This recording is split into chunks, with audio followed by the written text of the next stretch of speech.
So what's up guys and welcome back to my YouTube channel. So guys, today in this video I'm gonna tell you how to fix a water damaged iPhone. So guys, many iPhone users drop their iPhone in water and they don't know what to do next. So today in this video I'm gonna tell you how to fix a water damaged iPhone. Follow these tips to dry a wet iPhone and fix any damage.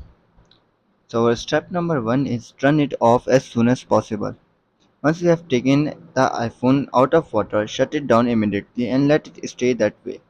Even if it seems okay, it is important to shut it off just in a case. Turning off the iPhone ensures that the water doesn't reach and damage important internal components.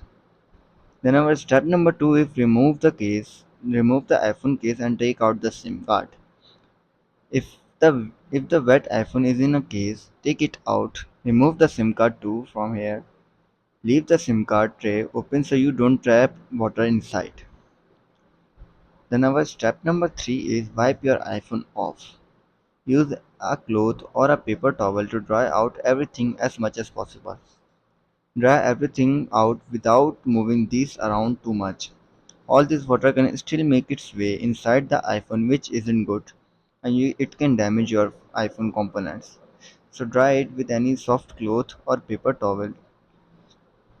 Then our solution number 4 or step number 4 is time to dry out the water damaged iPhone.